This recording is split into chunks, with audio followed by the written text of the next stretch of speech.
Now, of course, when people get to know you, they'll judge you by more than just how you appear, but physical, outside, inside. Here's what's good advice. Make sure the outside is an excellent reflection of the inside.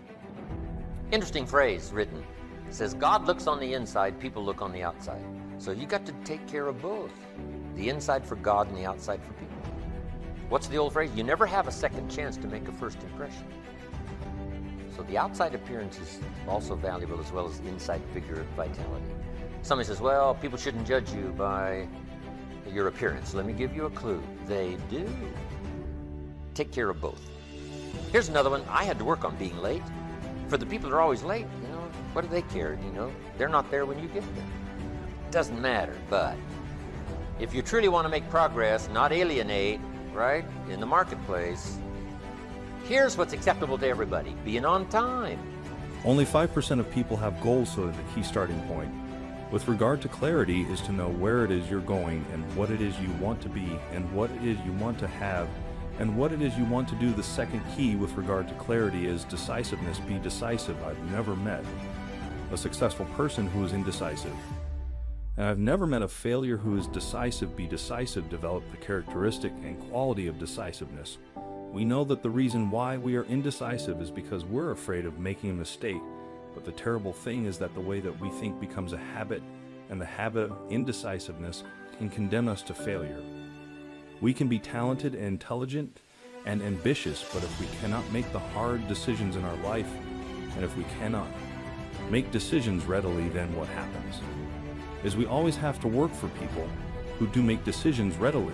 Now here's what's important. A proper menu for the mind to make sure that it's got a wide range of nourishment, because the mind needs the full education. Now that starts to develop the foundation for what we call a good life, a productive life, a fulfilled life. And we need this mental input. 2 days is a little staggering in terms of sort of a crash program. And you couldn't do it every week, a couple of days every week. That would be too much. But a couple of days to just really concentrate for a while.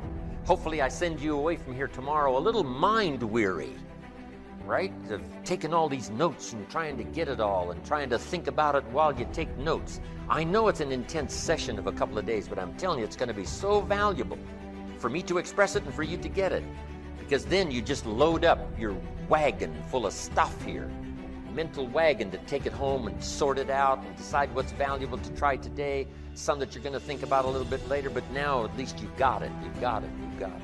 80% of decisions should be made the first time they come up. And if you make decisions every single time they come up, sooner or later you will develop the habit of decisiveness. You'll be very clear about what it is you want, and it's easy to make decisions if you know what it is you want to accomplish. And the difference between successes and failures is not that successful people make right decisions, it is that successful people make their decisions right. The third point under clarity is to have a vision for yourself and a vision for your life. The key to having a vision is to have a dream. They say in the song, you've got to have a dream if you want to make a dream come true.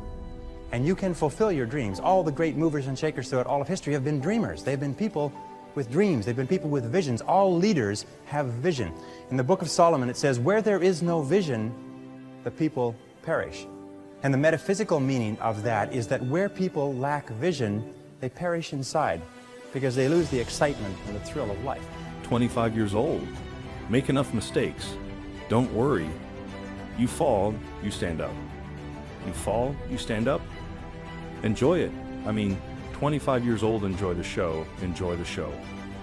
From 30 to 40 years old, you have to think very clearly. Were you working for yourself if you really want to be entrepreneur? So 40 to 50, think about how can you focus on things that you are good at. But when you are 50 to 60 years old, work for the young people, because young people can do better than you. So rely on them, invest on them, making sure they're good. To get the most out of the 2 days, here's number one. Everybody would agree on number one. Be thankful for what you already have. Here's the next one. Be eager to learn. I know all of you already know a lot, but be eager to learn the rest. I've learned a lot in my years, but I'm eager to learn the rest. Now I'm trying to capsulize my learning. I'm trying to accelerate my learning. right? Because I don't have a couple hundred years left. So I've got to accelerate my learning curve, especially in the next 4, 5, 6, 8, 10 years. And I'm asking you to do the same. An accelerated learning curve to maximize the time. To learn as much now in 1 year as you used to learn over 5 years. Just accelerate the curve. Eager to learn. No matter how much you know, you can always learn a bit more. Improve your life, sometimes to a startling degree. It was exciting when you win, it's exciting when you lose, because the process should be exactly the same. Whether you win or you lose, as you go back and you look and you find things that you could have done better, you find things that you've done well that worked. You figure out, how did they work, why did they work, how can you make them work again? It's time to pull that energy from fear, doubt, anxiety out of competition and comparison. If you're going to get it done, I need you to listen and focus. The people that are living their dream of finding winners, to attach themselves to the people that are living their dreams of a people that know that if it's going to happen, it's up to them.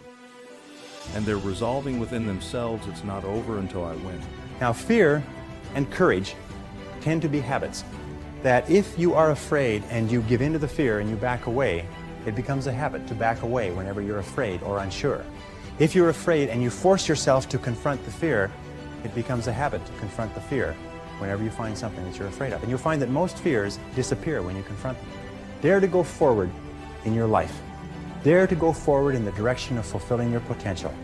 When I was, many years ago, I was a karate student. I was also a karate instructor, and I competed in 3 international championships. And one of the things that I learned from my best karate instructors, and I studied under 6 world champions, is they told me that when you fight, always move forward. Even if you're only moving forward half an inch at a time, just always move forward. He said, when you're moving forward, 100% of your attention is forward. But if you're moving backward, even a half an inch at a time, half of your attention is always behind you and where you're going. So always move forward. So here's what we teach kids. The best is discipline of your resources. So here's what we teach kids. Do what you have to as quick as you can, so you can do what you want to as long as you can. Do what you have to. Save your money. Invest your money. Do what you have to. Conserve your resources.